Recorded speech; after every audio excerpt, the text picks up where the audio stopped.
this evening to the Regeneration and Community Committee on the 12th of December in the Town Hall, and there's also some members joining via WebEx. We welcome our directors and staff here tonight as well. We'll go to item 1. Is there any apologies?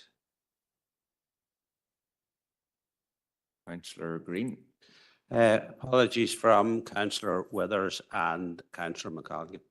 Okay, thank you. Any members? Don't see anybody else indicating.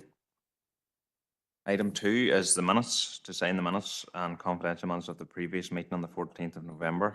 Those have been signed, and on to item 3 now. Is there any declarations of interest? Councillor Thompson. Thank you again, Chair. And item 6.2, Peace Plus, as a member of the Peace Plus Partnership. Thank you. Thank you. Councillor Armstrong. Thank you, Chair. Good evening. Same item 6.2 as a member of Peace Plus. Thank you. Thank you. Councillor Stephen Donnelly. Thank you, Chair. 6.2 as a member of Peace Plus, and item 9 under confidential business as a board member of OEC, and I'll be stepping out at that point in the meeting. Okay. Thank you. Councillor Rainey. The Peace Plus. Peace Plus as well. Okay. Thank you. Okay. Just no chair. Do you want Councillor Thompson as well? Yeah, on second thoughts, I will declare an interest in item 9. Okay, thank you, Councillor Thompson. Chief Executive? No, Chair, it was just to advise, and maybe Councillor Rainey might be aware, just a board member for item 9 as well in relation to Home Enterprise Company. And just to note, there is also a report on advice services, which would impact a number of members as well, Chair, in terms of their participation. Okay. Councillor Thompson.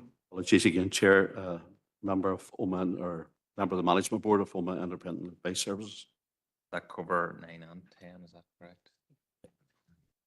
Okay, Councillor. Okay, thank you. Councillor Gannon is a member as well, Chair. Councillor Gannon, are you a member? Sorry, of which one's that? Yes. Chief Executive. Councillor Gannon. Yeah, Chair, I was just going to ask for your thoughts on the advice services in terms of, as far as I was aware, and I may have been misinformed, the councillor's role on the Fermanagh community advice, or community advice Fermanagh, is more of like a kind of a scrutiny role. It's not, you're not an actual board member. I've never signed anything to become a board member as such, because it's an organisation. You'd have to be registered with HMRC, if I believe, or another, or Companies House, sorry, I should say. Chair, certainly our understanding is that our nominations to advice or community advice for Fermanagh would be board equivalent positions. So it would be a direct pecuniary interest in relation to matters before the committee this evening. Councillor Gannon. Well, at that stage, you'll have to declare an interest. Thank you, Chair. Okay. Okay, members, we'll go ahead, and if there's any more, sure, we'll pick them up as we go. Item 4.1 is to consider report and draft response to the Department for Economy Tourism Strategy for Northern Ireland 10-year plan. And Kieran, you're going to just give us a few brief updates on that. Thank you. Thank you, Chair. The purpose of the report is for members to consider a draft response to the Department's tourism strategy for Northern Ireland 10-year plan. The consultation was launched on the 6th of November and closes on the 12th of January 2024. A draft response to the consultation is set out in Appendix 2, but some of the summary items include at 2.2. Council is supportive of the 5 strategic themes outlined and is clearly aligned to the values and actions articulated in the Council's corporate plan, the Fermanagh Noma Visitor Experience Development Plan, the 10-year Colca Lakelands Plan. In agreeing with the priority visitor markets which will be targeted, it is welcomed that both the Northern Ireland domestic and Republic of Ireland visitors are listed as 2 of these, given the proximity and relative ease of access to the area all year round, providing opportunity to extend the main tourism season, as these align again with the outline of the VEDP. Previous strategies had acknowledged that tourism in this area needed to be developed and supported to be able to compete with others areas such as the Causeway Coast and Belfast. However, the strategy fails to address the historic underinvestment in tourism in the mid and southwest area, and in particular Fermanagh and Omagh District Council area. While the document acknowledges that all peoples and places will benefit from the strategy fails to identify resources and finances which must be identified in addition to the proposed regional growth deal and interventions that will have a tangible benefit for those operating in the visitor economy. Strategy should reflect on lessons learned, and budgets should be based on multi-year and not annual budgets. Council welcomes the indicators associated with the strategic theme of inclusive, as they are aligned with its own vision and ambitions around inclusivity, accessibility, safe and resilient. Council welcomes the strategic theme of sustainability and associated indicators, but also it indicates that in our response, our district is progressing regenerative tourism as a pillar of visitor experience development plan, and would welcome the opportunity to pilot tourism initiatives emerging from a strategy action plan. The strategic theme and associated indicators of attractive could be improved by encompassing an enhanced sense of place. While the brand of Embrace the Giant Bird is referenced, there's little or no recognition of the maturing and emerging place-based tourism destinations across Northern Ireland.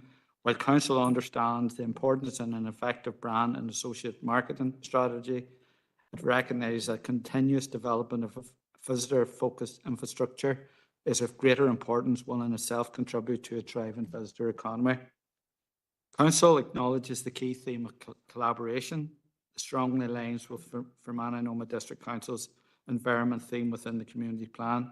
However, the theme would be benefit from an enhanced emphasis on cross-border collaboration, given the land border with local authorities and tourism agencies in the Republic of Ireland and proximity to priority visitor market. Council has a land border with the southern local councils, Cavan, Leitrim, Monaghan, Donegal, and 3 out of the 4 visitor propositions promoted by Fáilte Ireland, Wild Atlanta Way, Ireland's Hidden Heartlands and Ireland's Ancient East.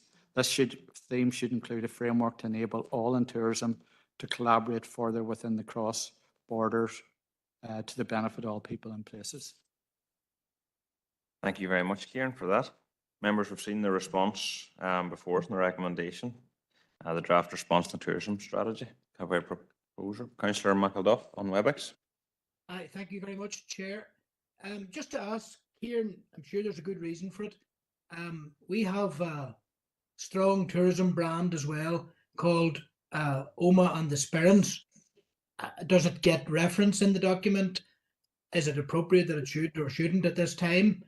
And, for example, the Ulster American Folk Park, but Omagh and the Sperrins more generally, is it reflected in this response? And is it appropriate that it should or shouldn't be in this response? And just on that, can I declare an interest in any matters this evening to do with Omagh Independent Advice Services and Omagh Enterprise Company, of which I'm board member? Thank you. Okay, Councillor, thank you. Through the Chair, the document acknowledges both Fermanagh Lakelands and Omagh and the Sperrins. Different types of tourism experiences or propositions, but they're certainly acknowledged in the document. Okay, thank you. Councillor Armstrong. Thank you, Chair, and thank you, Kieran, for bringing us your response there. I'm just looking at the report at 2.4 that previous strategies have acknowledged tourism in this area needs to be developed and supported to be able to complete. But I am pleased to see that on page 47 it talks about infrastructure investment and says, in order to remain competitive and have a tourism infrastructure that supports our ambition, investment in visitor-centric tourist attractions and accommodation, particularly in hotels outside Belfast, will be required. So it's good to see that's recognised there, but as you say, it's not identifying where the resources are going to come from. I do think also in the strategy, I welcome the attention given to careers within hospitality. There's a recognition there that they need to be well-paid, salaried jobs, and I think that's very welcome. Again, that's building on all the work that's been done with the various stakeholders. Generally welcome it. I do think, I'm surprised, I do think, yes, regeneration, that we mentioned regeneration, and I think that's not possibly not mentioned in the strategy. I think that's a good pillar to work to as well. But I'm surprised there isn't more about sporting recreation, because it's something we're very strong on in this district, with the outdoor environment, with the opportunities for recreation. We've just been to an event to celebrate last week, Fermanagh. And when you think of those kind of, they are smaller scale, of course. They're not the global or the Giro type events, but those are events that are increasingly popular in the search for experiential tourism.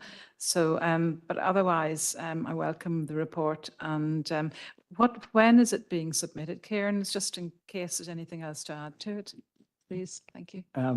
First of all, acknowledging sports tourism, or I can include that as part of the response. The response date is the 12th of January, so I think we would put this through council formally at the first council meeting in January, and then I would submit it, or we would submit it thereafter. But I will, as part of the response, acknowledge sports tourism and include that in the document. I think where the document is weak, it says a lot of what we have undertaken in the visitor experience development plan, but until we see the action plan in terms of to assure ourselves that it is spatially across Northern Ireland and in Fermanagh and Noma as well. Yes. Chair, thank you. I do notice as well, it says that they want tourists to stay longer rather than increase tourism, but dwell longer, spend more. But with that, I think there's an opportunity where you have tourists who are coming for the first time. It's really a follow-up for what more they can do on their to entice them back a second time with a full itinerary for the second visit. I think that's very important, that it shouldn't just be one taste of what is available here. It does reference, I think the GB market is coming back on repeat trips, but I think that could be given a bit more weight. Thank you. Okay, thank you.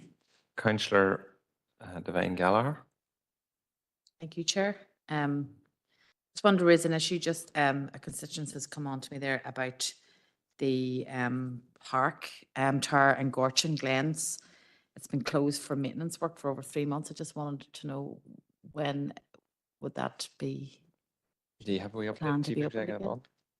No, Chair, I don't have an update, but what I could do, our Director of Environment in place, who's not here this evening, I could get him to update, send out to members tomorrow morning, if that would be That'd okay. be great. That'd be great. Thank you. And just one other thing, Gorchin Glen Park, tourist attraction, they're looking to know when it will be the same as the Marble Arch Caves, as in recognised as a tourist attraction. As in, what do we say? Gorchin Glen Forest Park when will it be a tourist attraction as the same as the Marble Arch Caves and Enniskillen Castle? So as in, is Gorchin Glen Forest Park a tourist attraction at the minute? It's classed as being, yes? Yeah, sorry, Chair, maybe through you. Yes, it is. I think there may be some categories of tourist facility that Tourism NI set, but certainly the Gorchin Glens Forest Park is, from a council perspective, designated as a tourist facility. We track the data and report it as part of our overall tourism offering. And I know that in the context of recent NISRA statistics that were undertaken, we actually wrote back to NISRA advising that they had omitted Gorchin Glens, and they have agreed to rectify that. It was an oversight on their part. It wasn't anything, there was no substantial problem. It was just an oversight. Oh, that's great, Alison. Thank you. And Councillor McElduff. Thanks. Just on a brief point, it arises from Councillor Armstrong's contribution about recreation and sport and tourism. You know, at one end of our council area, you know, angling, major angling festivals. Oh, yes. Hugely important ones, angling festivals and Fermanagh. But there's something I would like to put on the radar by way of, if it's about visitors from the south, for example, have been mentioned, you know, into the north, into Fermanagh and Omagh council area, If you look at February and March 2024 alone, thousands of visitors from Mayo, Roscommon and Galway will pour into Omagh for big football matches, big Gaelic football matches involving Tyrone versus Roscommon, Tyrone versus Mayo and Tyrone versus Galway. I think there needs to be some recognition that that type of experiential weekend is something that appeals to a significant number of people, and the figures and the local economy will reflect that. Thank you, Chair. Okay, thank you. Just with them additions, members, have we a proposer and seconder for the response, please? Councillor Armstrong, okay, and a seconder, please. Councillor Anne-Marie Donnelly, okay, all agreed. Thank you, members. On to item 5 now. 5.1 is to consider report on the Good Relations Action Plan. John, that's yourself. Yes, thank you, Chair. Yes, as you say, this is to seek approval for the Good Relations Action Plan. It's a yearly plan under the, and members will be well aware of the Executive Office funding and the reduction in funding that happened in this current financial year. Historically, the Executive Office have provided 75% of the funding and require the Council to contribute at least 25% of the funding to towards good relations. But as I say, in 23-24 year, they reduced their funding by 47% down to 115,000 for the year. They haven't indicated formally any position in relation to the budget for the 24-25 year.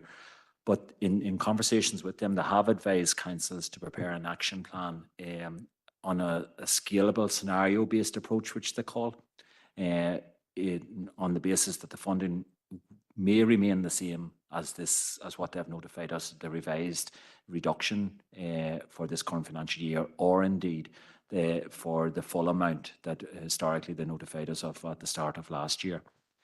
So it's probably the report action plan. You will see that there are two options. Option 1 is based on the full TEO allocation of 217, and therefore the 25% contribution of 72,000 from the council. Or option 2 is based on the reduced TEO allocation of 115,000 with the council allocation, the 25% at 38,000. The Appendix 2 provides the Good Relation Action Plan for 24-25 based on those scenarios. It covers a number of programmes of activities under the TBUC priorities, children and young people, shared community, safe community and cultural expression. And it does provide a long list of programmes and outcomes indicators relating to the work ahead, or the proposed work ahead for the 24-25 year. So therefore, Chair, it's recommended that the Council approves the Good Relations Action Plan for the 24-25 year, and we will provide a further update to members when formal notification of the funding from the TEO is received. Thank you, Chair. Thank you, John. Councillor Stephen Donnelly. Thank you very much, Chair, and can I say thank you to John and indeed the whole team for the preparation of this work, as I know it does require a significant amount of time and effort.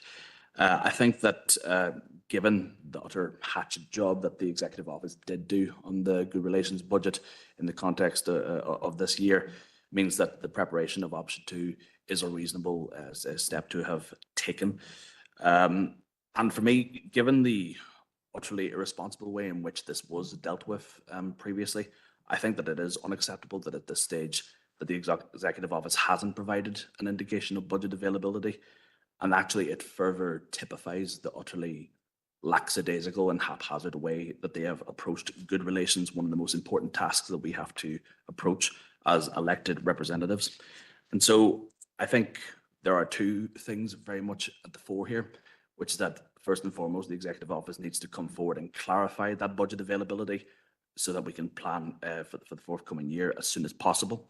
But secondly, the Executive Office needs to move to a position where it no longer views good relations as a simple money-saving exercise that they can cut at a whim without thinking that there are going to be substantial costs invoked as a result, because the decision to deprioritize good relations and the building of a united community will have substantial social and economic costs that we will have to pick up down the line. And so any decision to try and deprioritize that in the short term will come back to bite us as a society in the long term. But with that being said, Chair, I'm happy to propose the recommendations. Thank you, Stephen. Councillor Thompson. Thank you very much, Chair. And I'm happy to second the recommendation, but I want to make a few comments first. I suppose as someone whose photograph and write-up appears in the document itself, I'm one of these people who believe and respect equality and fairness for all right across the board. And that's the way we must move forward. We've had recent issues here and they haven't done anything for good relations, I have to say. But as we move forward, that's the way we must move forward. And it's respect, equality and fairness for all who reside in our district, regardless of where they come from or what community they come from. So I'm happy to second the recommendation, Chair. Thank you, Councillor. Thank you. And Councillor Armstrong, please. Thank you, Chair. And it's a comment really on the breakdown in option 2. I mean, like other colleagues, I think this is a very draconian step to reduce the budgets for the programmes. I've looked at all the programmes. It would be very hard to take any of them away. But when you see the staff costs versus the programme costs, and these are staff who are dedicated and have vast experience in running the good relations programmes, and those people are central to the success of those programmes. And I would really appeal to the Executive Office that programme costs do need to be enhanced. We do need to retain these programmes. I would ask Council to go back and seek another, to appeal for further funding, given that we have the calibre of staff members there to run those programmes, that it is only fair that they get an enhanced budget for the programme cost to deliver them. I think it's not a matter of keeping jobs for the sake of keeping jobs. The expertise is there. It's to really build on the work that's gone before. So I'd make that proposal. We do a letter to that effect. Thank you, Chair. Okay. Thank you. Seconder for that letter, just. You have enough, Councillor Stephen Donnelly. Thank you. Okay, members, as proposed and seconded. We all agree. Thank you. Move on to 5.2 now, is to consider the report of the Director of Community and Wellbeing. Thank you, Chair. Yeah, there's 3 elements to the report. One is to seek approval to support a Women's Night Safety Charter. The second is to provide an update to members in relation to the development of 3G pitch in the Omagh area, and also to provide an update on the revised opening hours of council-operated leisure centres. Members will be aware that just last month we signed a memorandum of understanding with Hospitality Ulster, which allowed the council to work collaboratively on a number of different issues with Hospitality Ulster. And working in the background at all of that time, Hospitality Ulster were working with White Ribbon NI Charity on a Women's Night Safety Charter, which was launched at the end of last month. It is supported by the Executive Office and the PSNI, and it includes a lot of other public sector bodies, including Tourism NI, Translink, and indeed a number of other local authorities have already signed up to the charter. The charter itself, it pledges that an organisation who sign it, there are 7 pledges there, nominates a champion, demonstrates to staff and customer that it takes women's safety at night seriously, reminds customers and staff that Northern Ireland is safe, but tell them what to do if they do experience harassment when working or going out or travelling. And it is largely in relation to women who are out socialising in our towns and villages. It encourages the reporting by victims and bystanders as part of a communications campaign, trains staff to ensure that all women who report are believed, to train staff to ensure that all reports are recorded and responded to, and also with regard to our infrastructure, to design public spaces and workplaces to make them safer at night for women. There is no cost to signing up this. It is just a pledge that the council would have in relation to the safety of women at night. But we will actually get support from White Ribbon's Listen, Learn and Lead toolkit, which gives ideas and information to help perform the 7 pledges in the Charter. And it is, I think, a positive step in promoting the safety of women at night. The second element of the report is in relation to the development of a 3G pitch in Omagh, a multi-sport pitch. Members may be aware in the last mandate that it was requested that we look in the Omagh area for a suitable site and to undertake a feasibility study and economic appraisal in relation to finding a site for multi-sports, including Gaelic, rugby and indeed soccer for 3G purposes. I have to say, a lot of work has went into this, into trying to identify a suitable site, and numerous locations have been considered by in undertaking this work. And by far the best site which came out in the appraisal process was at Omagh Leisure Complex. However, and there are, as you'll be aware, changing facilities and everything, and the management is there in order to be able to manage the use of it. The only thing is that the site on which it would be on the site of the current 3G pitch, but the current 3G pitch would not be large enough for Gaelic or rugby purposes, and so therefore it would have to be extended. And members will be aware that once you extend that 3G pitch that is at Omagh Leisure Complex, that you would be eaten in to the running track area. And whilst it is the most favourable location from management purposes and indeed moving forward in looking after the site, and we have had discussions with Omagh Harriers in this regard, is that they would not be keen to see the track at Omagh Leisure Complex reduced in size or indeed done away with completely. So therefore, in light of that, it's proposed that officers will still continue to look for a suitable site in the Omagh area, and indeed discuss with members have any suggestions in that regard. Would be more than welcome. The third part of the report is in relation to the revised opening hours at leisure centres. Currently, to date, there isn't full uniformity between our leisure centres, between our opening hours. You will see in Appendix 1 the current opening times for Fermanagh Lakeland Forum and OLC are 2 wet centres. You will see there on a Sunday that Fermanagh Lakeland Forum opens at 2 o'clock, closes at 5:30, whilst Omagh Leisure Complex opens at 10 o'clock in the morning and closes at 5:30. We have done a deep analysis of usage and of demand that would be there, and we have revised the opening times of both Fermanagh Lakeland Forum and OLC, and indeed the Bonacre Centre and Castle Park Centre, to have more uniformity, but also to meet changing demands and meet the demands that are there at the time. There's absolutely no doubt that pool usage on a Sunday morning is as great in Enniskillen as it is in Omagh, and yet we don't meet that demand at present. So it is proposed, you will see there in Appendix 1 the changes to the proposed opening hours for all of our 4 centres. It brings in line Fermanagh Lakeland Forum to the same as Omagh Leisure Complex, and similarly there are 2 dry centres, the Bonacre Centre and Castle Park. It brings them in line also. So therefore, Chair, it's recommended that the Council approves the support for and signing of the Women's Night Safety Charter. It notes the update in relation to the development of a 3G multi-sport pitch in the Omagh town area, and notes the update on the revised opening hours at leisure centres and a communication process that will inform members of the public as to those changed times. Thank you, Chair. Thank you, John. Councillor Armstrong. Chair, yes, I'd like to propose approval of the report, and thank you, John, for bringing that. The first item, the Women's Safety at Night, the Safety Charter, fully support that. It's good to see that work going with Hospitality Ulster, and it builds on the purple flag status that Enniskillen and Omagh towns do have for safety at night.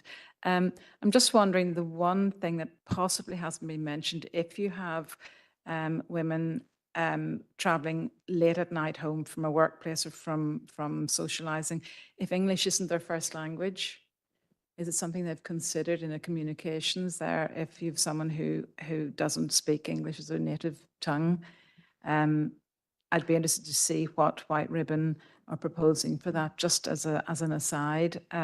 Otherwise, I understand, yes, efforts will continue to look for a site in Oma. And I support the opening of the leisure centres, the revised opening hours, and then Enniskillen, it'll be welcomed earlier Sunday morning swimming. So thank you, Chair. Thanks for that. Thank you. That's proposed. And Councillor Thompson. Thank you very much again, Chair, and thanks to Director Boyle for his report. I suppose I'll just focusing on, I want to second Councillor Armstrong's recommendation of the report, but I want to focus on 2.2, just the development of the 3G pitch in Oma.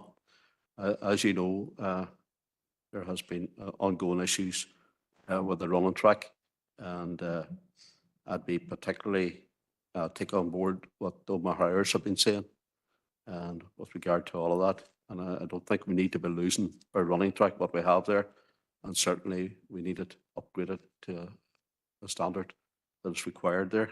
So I wouldn't be supportive of a 3G pitch at that location. So just with regard to the rest of it, I'm happy enough. I take it all the staff have been engaged with regarding the leisure complexes and what have you. Yep. Okay. I'm happy to second the report. Thank you. Councillor Thompson. Councillor Anne-Marie Donnelly. Thank you, Chair. I'm happy to come in and in support of the Women's Night Safety Charter. I think it's an excellent initiative and I think it'll work well in our district. I wanted to comment on the development of the 3G pitch in Oma. There had been consultation on that in the previous mandate and I took part in that. And I felt at the time that the whole thrust of the consultation was Oma Leisure Complex. It was a third party agency or a person that came in and did the consultation on behalf of council. So I would like that this would review, maybe the council could review the options that were considered and, well, put to the side in favour of Oma Leisure Complex, or maybe revisited to look at alternatives. I don't think necessarily in Oma Town is necessarily the appropriate location. We should look outside that, look maybe areas around Oma, not necessarily in a built-up area. At the time, I'd suggested outside areas, and I was told that what would the people from Oma, they would have to travel. My argument was the people in the rural areas have to travel, so there are outlying areas where there could be partnerships with other bodies and other groups that could be considered. So maybe it's a case of thinking outside the box on that one. And also in the last one, in terms of the leisure centre opening hours, I think it's great because I remember previously we'd looked at that and said that maybe the usage of the leisure centres might have been down and we were looking at the hours for different reasons. So it's welcomed that the hours were increased. Thank you. Thank you, Councillor. And Councillor Gannon. We'll bring in Councillor Gannon first. Thank you, Chair. Obviously, to welcome the women's safety aspect as well as the increased leisure centre hours, but just on that 2.2, just looking at the learnings we've had of it from Fermanagh perspective, you know, has partnership been considered with another, whether it be a school or another organisation, in a similar way to some partnership was devised with, say, St Michael's for the Tartan running track there? Has that been something that's been looked at, or can it be? And in addition to that, I think Anne-Marie Donnelly's point there is spot on about it doesn't have to be within Oma Town. I think, again, looking at the Fermanagh side of it, the 3G Gaelic pitch in Fermanagh is at the Bonacre in Urbanstown, so sometimes outside of the major town could be the best way to go. Could consideration be given to that also in light of maybe linking up with an existing club sports facility or school might be of benefit as well, Chair? Thank you. Thank you. Before I let you in, John, just as we discussed earlier, West Tyrone would be a prime location, so, and just Councillor Donnelly brought that in. I'll let you respond there, John. Yeah. Oh, sorry, Chief Executive, yeah. It's just maybe to come in on a couple of those points, Chair, and I think all are well made. I suppose the proposal was very specific and it did relate to Oma Town. Now, I think if what members are saying and partnerships were considered as part of that a consideration should be given to potential other locations building on learning from elsewhere, that's something that we could revisit. Now, there would be another commission associated with that, albeit it could build on the evidence. But I suppose the report that John has brought forward is consistent with the original proposal. But if the view is that that should be explored further to look at optimum locations, irrespective of where they are on either the Oma side or indeed the rest of the district. That could be considered. I think maybe just the other element, if I may, Chair, on the the partnership and other opportunities. There was quite extensive work undertaken with the sporting bodies as part of this work as well, and it may be something that even their own strategic plans are changing, and we would perhaps revisit that too as part of, if there was to be a further commission. So just maybe some suggestions. We'll continue to look at it, John. Yeah, Chair, and just to be clear, the analysis wasn't, and in fact, Oma Leisure Complex was the last site that we actually went to. So the emphasis certainly was not on Oma Leisure Complex. We have looked at numerous sites, talked to the schools, we have talked to the clubs within Oma. We have talked to, and members will be aware of the Strathroy playing fields, and that was looked at in great detail, and the proposal that is there with St Enda's GAA and Strathroy Soccer Club. So the options were very wide. And always when we came back to it, because of the management and because of what would be required on a site, you just don't build a 3G pitch. You have to have some sort of facilities that are there along with it also. That by far the most economic place for it, and the one that came out in the economic appraisal was Oma Leisure Complex. And very much aware of the impact that would have on the athletics track. And so therefore, just to bring an update to members, just to say that, we've really went round and round in rings on this one. But if we're seeing to look outside of Oma, if that is the proposal now, and but I suppose I should point out to members is that there is nothing in our capital programme for delivery of a 3G pitch. We would have to source external funding in order to deliver it. But certainly that's something that we can do. Thank you. Councillor McElduff. Yeah, thank you, Chair.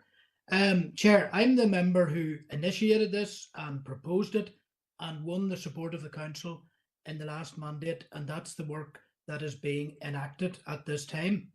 Now, I have no desire whatsoever to displace Oma Harriers from the running track. That's very important. They're a hugely important group of people doing great work in our council area, and we wish them well. And if they can get improved facilities, then that's what we need. The Oma Leisure Complex would have worked well from the point of view of visibility, because there is a feeling inside the GAA community that their pitches are hidden and there are too few of them, and that we're dealing with a legacy of under provision. So we're trying to address all of those things. In the mix as well is the fact that in Mid-Tyrone, clubs are choosing to go to Cookstown and Maharafelt. That's why the imperative is for Oma. That's why it was framed in that way, and that's why it was supported in that way.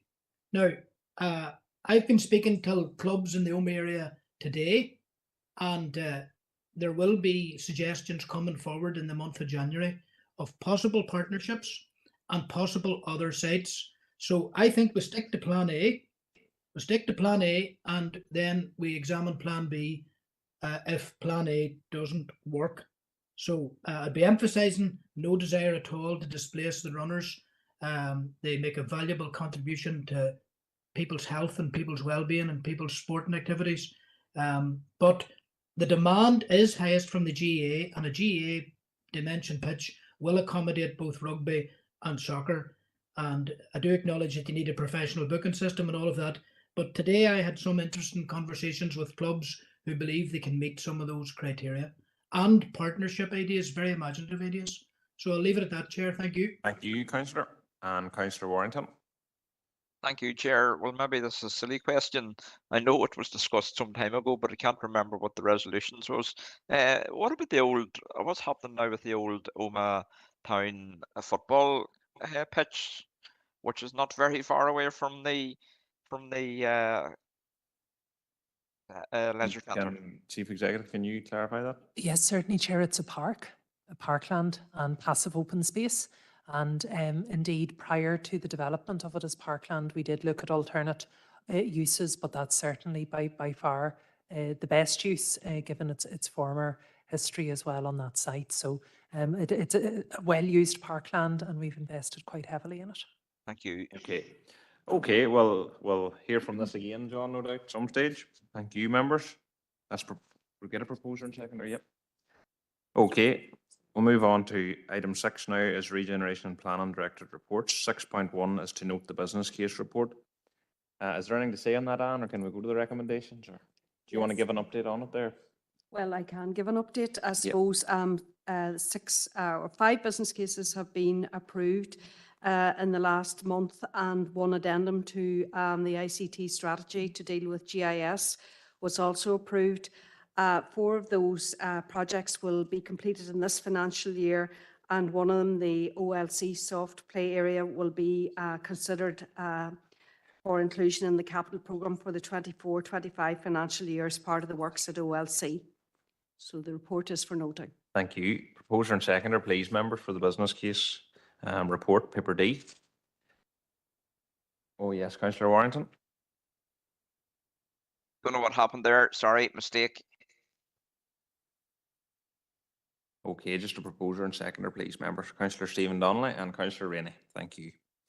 Okay, members, on to 6.2 is to note update report and Peace Plus, just for noting as well. We can go straight to the recommendations, members. Councillor Seamus Green. Just a question or two on this. I'm just, I raised it earlier and I just wanted to raise it again. There has been a few people has contacted me, and I just wanted again the reassurance that with the council's involvement on this, that there is groups out there, a wee bit of fear that council might prioritise some of their own facilities or some of their own or some of the buildings that they own for Peace Plus money ahead of maybe other community organisations. Could I get a reassurance that that wouldn't be the case? And also, just in part of it, it talks about the enhanced community spaces and halls capital fund. What would that entail? Maybe it hasn't been completed yet, but could I get some way update on that, of what way that would work? Okay, thank you. Kieran, can you? Through the chair, in terms of the last item, we were progressing to progress the application by December, I think around the 14th. We got correspondence to say that the process that we were applying was not the way forward by the SUPB. So we're in the process now of seeking out expression of interest from organisations to deliver up to 10 schemes across the district, including village halls, etc. Okay. Happy enough, members. Just a proposer and seconder for that Peace Plus report as well. Councillor Rainey. Sorry, Councillor Green. So, Chair, I think there were maybe another couple of elements to Councillor Green's query, maybe. Oh. So if I just, and Kieran can certainly come in on the details. So there are, I think, probably about 6 or 7 measures in total associated with the Peace Action Plan. There will be a measure which is around the, I'll probably give this the wrong term, Chair, but it's like the reutilisation of disused spaces or open spaces, and they are council-led projects, and they will predominantly be on council-identified sites, but will obviously have community input and partnership as part of it. There will also be a grants programme for community groups, but as Kieran alluded to earlier, SCUPB have perhaps changed some of the guidance regarding the grant schemes, and we are working through the detail with that on the moment, at the moment. So there'll be a broad portfolio, but by far the biggest beneficiary will be within the community sector. Thank you. Okay, Seamus.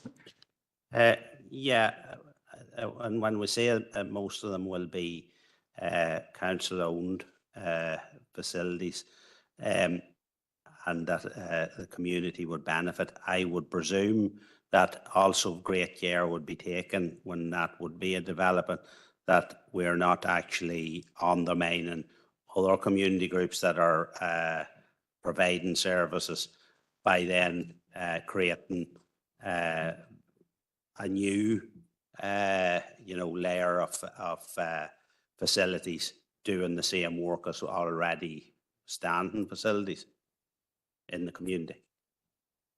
Yes, yes, no, it does, Chair. I mean, that will be a very significant part of the process. It's about adding value and certainly not duplicating. In terms of where the council is likely to intervene, it will be predominantly around open space. So, and it will be in areas that wouldn't have appropriate provision. But certainly in terms of the community activity, that will be a requirement, as I understand it, of the application for. Okay, you happy to second, Seamus, at that? Thank you. Yes. Oh, and that item, sorry. Someone else to propose, please. Or second, whatever. Someone who hasn't declared an interest, please. Yes, if Seamus happy to propose and a seconder, Councillor Devine Gallagher. Thank you, members, for that. Okay, 6.3 is to note progress report on the corporate plan and performance improvement plan. Siobhan is here with us. Thank you, Siobhan. Thank you, Chair, and good evening, members. So just as per the agenda, this report covers both the corporate plan and the performance improvement plan, 6 monthly updates. So bringing you first to the corporate plan, and just to note that we're in the final year and the next reporting period will be the last one in this cycle. There are currently 25 live actions in this and 146 associated performance measures, which are outlined in Appendix 1, the action status and performance measures trend analysis. The report demonstrates that 19 of the actions are progressing in line with the agreed work plan, schedule and budget, and there are a number of actions, 24%, that have reported an amber status, and this indicates that there have been some issues in their progress during this period, of which financial uncertainty and funding constraints are the main contributory factors. So there are 146 performance measures identified across all 25 actions, and 115 of these have been analysed within the Appendix 1. I would draw members' attention, with apologies, to 2 errors relating to 16G and 23B. 16G should be demonstrating a green status as the numbers using the sensory room have increased, and 23B, where there is a reduction, as it could also be showing green, as that's the direction of travel, the direction in which we wish to travel. So moving then to the performance improvement plan, the Council's 3 improvement objectives for 23-24 are that we will protect the environment and improve its sustainability. We will work in partnership to tackle disadvantage with a focus on reducing poverty to ensure our people have equal access to opportunities. And we will work to accelerate economic recovery and job creation, enhancing skills and providing opportunities for sustained employment. So you will recall from our performance improvement plan approved in June that 7 actions were identified across these 3 improvement objectives with 37 best ideas.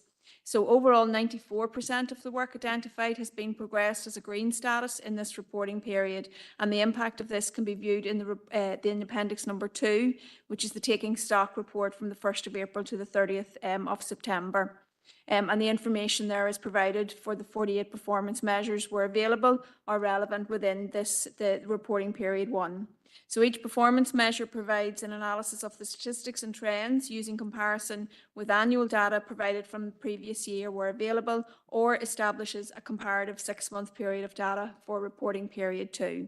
And just to note as well, members, in conclusion, that work will commence in early January to develop and consult upon for the new performance improvement plan for 24-25.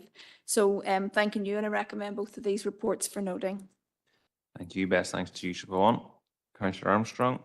Thank you, and thank you, Siobhan, for taking us through the report. And we dealt with this morning as well at the Audit Committee. There's a couple of things I just wanted to mention or ask, make some comments on as well. Being positive, trying to be positive as well as querying. PRC 14. If we go down to it on page 3, the children and young people who participated in projects. Now it fell, I think, from the previous 6 months by 86.7%. The data says that in the last 6 monthly period, there were 14,281 children and young people participated, but in the most recent 6 months, only 1,894. So it's just seeking a reason. Was it a financial, was it lack of funding really in that instance? It seems like a really drastic drop there. The second thing is really PRC 18, the visitor numbers. It's really, really good and reassuring to see the visitor numbers at Marble Arch Caves, at the Castle in Gorchin Glen Park have gone up 75% year on year. So that's up to 241,000, almost 242,000. So that's really, really good to see. The final thing is PRC 25, the dog filing. It says that dog filing issues noticed up 100%. Well, one was issued in the last 6 monthly period. The previous period, none were issued. So it has risen, obviously, by 100%. But I'm just wondering why there were none issued in the period October to March 22 to 23. Okay, we'll bring John. Did you want on there, Siobhan? Yeah, Chair, if I can come in, just in relation to the children and young people, you will notice in the last year that most of that activity took place in the period October to March, and that's when our consultation and our projects largely with children is during that school year when there are no exams ongoing and when it isn't the school summer holidays. What you see reported at this point in time is largely the number of children who participated in summer schemes. So therefore, most of the activity will be in the last half of the year, in the last half of the financial year. So we would expect that we will still meet that target of the baseline from last year in relation to that. In relation to dog filing, members will be aware that we had the contract this time last year from WISE. And you will see that dog filing and indeed the number of formal actions progressed in relation to litter as a whole was largely up last year. And that's because we had a dedicated team in there who were working on dog filing and on litter. That has now stopped, and so therefore we wouldn't be anywhere near able to reach them same levels. I think we have pointed out continuously the difficulty in getting dog filing is that it takes somewhere on average like 16 hours of monitoring in the one location in order to find one person, because you have to be there, you have to physically see an owner of a dog filing in order to issue a fixed penalty notice, and that is great difficulty. And we have used techniques of being out in the evening and being out in the early mornings or whatever. Even we have located hotspots, but it is very, very difficult. And on average, like I say, it takes something like 16 hours. So I think we're not alone in this. Every single council in Northern Ireland are experiencing that same difficulty in trying to get fixed penalty notices and bring them to task. Okay, thank you. I'm happy to propose the report. Thank you. Thank you, Thanks, Councillor. John. Okay, Councillor McElduff. Yeah, happy to second the report as well. Just two queries. Glad that Siobhan outlined the timeline for the completion of the corporate plan. That's an important one, 24 to 28, and with opportunities in January to take a look at the advanced draft, I think, and then consultation, etc. So that's good. Secondly, then, just to ask John, one of our neighbouring councils, Leitrim County Council, has taken a specific approach to dog fouling, and it involves DNA testing matched against records of dogs and dog owners. So is there any update on the effectiveness, cost effectiveness and overall effectiveness of that project, that pilot in Leitrim County Council area, County Leitrim? Thank you. Chair, I'm not aware of the results coming out of Leitrim County Council. What I will say is that this is something that we brought before members again in the last mandate when we were considering the issues with regard to dog filing, and DNA was actually mentioned in a report, and it is something that we discarded. And I'll tell you why. In order to get success on DNA testing, you have to have the owner who has signed up that they want this to take place. If you get a responsible dog owner who will license their dog and who will sign up to having the DNA assessed, then it is very unlikely that there will also be dog filing. So it was disregarded at that point in time when we discussed it in the last mandate. Well, Chair, could I propose that we write to Leitrim County Council for their assessment of the effectiveness of the pilot that they have been trialling in the County of Leitrim? I think it'd be very valuable to get the feedback on that. Thank you, Chair. Okay, thank you. Councillor Van Geller. Yeah, just on what Barry's saying, I would imagine for you to test the dog's DNA, you would actually have to hold their DNA to match it against the DNA. So you still Are have you to happy to second that proposal? I'll Yes, second it. okay, Yep, no thank bother. you. No bother. Oh, okay, members, that's proposed and passed. Thank you for that. 6.4, members, is to note the report of Director of Regeneration and Planning. Just two recommendations: to note the acceptance of the letter of offer and the corporate plan consultation and timeframes. Have we a proposer and seconder, please? To note, Councillor Anne-Marie Donnelly, and a seconder, Councillor Gannon. Thank you. Correspondence, there's one item. Oh yes, there is, from the Department for the Economy regarding NI Business Startup Programme performance. That's for noting as well, folks. Proposer and seconder to note, please. Councillor Thompson and second, Councillor Armstrong. Thank you. Any urgent relevant business? Councillor Gannon has an item. Thank you. Thank you, Chair. I'm sure this is something that our directors and officers have considered.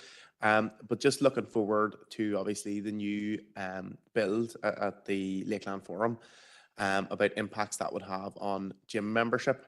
I'd like to propose that obviously it'll be a while before the forum closes, but I'd like to propose that in a timely manner, or whatever the director feels is appropriate regarding the timing of this and the closure of the forum, that they bring back a report assessing options regarding gym memberships, in particular for GP referrals, and how we can work with local gyms in the area to ensure that, as I said, in particular, gym referrals still have access, or GP referrals still have access to that physical activity.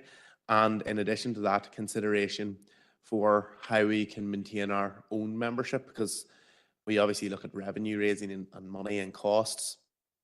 But if we, say, lose our entire membership base and they go elsewhere and they're happy elsewhere, they may not come back. So maybe some sort of provision on working with local gyms to maybe use existing memberships to subsidise memberships at those gyms, or something to that effect, to try and keep our membership base. I'm sure, I don't know if the director understands what I'm getting at there. I think he does, but something to that effect, if appropriate, and potentially to do so in consultation and reach out to local gyms as well, in the Enniskillen and surrounding areas. So well, really all of Fermanagh, to see what they feel would be appropriate. I know there's going to be some areas that won't overlap. You'd imagine Irvinstown, surrounding area, Bonacre will still be open, but just to consider those options. So a report to be brought back at some stage, considering all that, Chair. Thank you. Okay, thank you. John? Yeah, Chair, we have planned actually that, and I don't think it's in the diary yet, that we will provide a workshop, and we'll certainly provide a report to members following that. In relation, and we're currently working through that fine detail about what happens during that interim period, both on the dry side and the wet side provision, in relation when the Lakeland Forum is closed.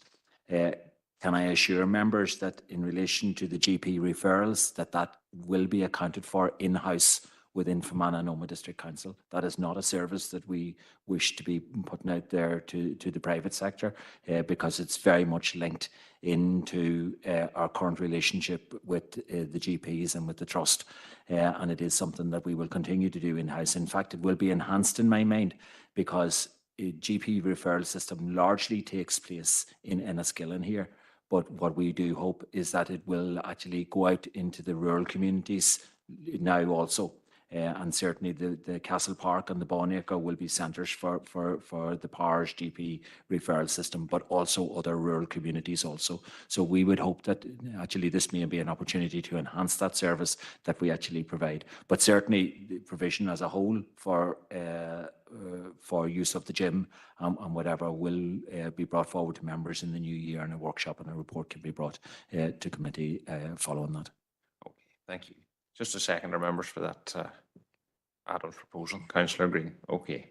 And Chief Executive? Thank you, Chair. Just one item of business. We've had a request from Omagh Community House for a letter of support. The group are making an application to the Community Ownership Fund There is no financial or any other implication for the council, but it's really regarding the future sustainability and ongoing development of Omagh Community House. So we'd be recommending, Chair, that we would issue a letter of support. Chair, but with members' approval, and if you were minded to accept that proposal, they are working to collate the application prior to Christmas. So it would be to submit such a letter prior to formal council ratification, please. Okay, thank you, Councillor Thompson. Yep, thank you, Chair. Thanks to Chief Executive for that. I'm happy to propose that we issue a letter of support to Omagh Community House as soon as possible. No problem, thank you. And Councillor Rennick. Happy to second that. Okay, Councillor, and all agreed. Thank you. Okay, members, can we have a proposal and second that we go into confidential, please? Councillor Armstrong and Councillor Anne Marie Donnelly, thank you.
Sorry, Chair, we might just bring our members in. Yes, if we could ask maybe, please, thank you. That's okay, thank you. Happy to sum up. Thank you.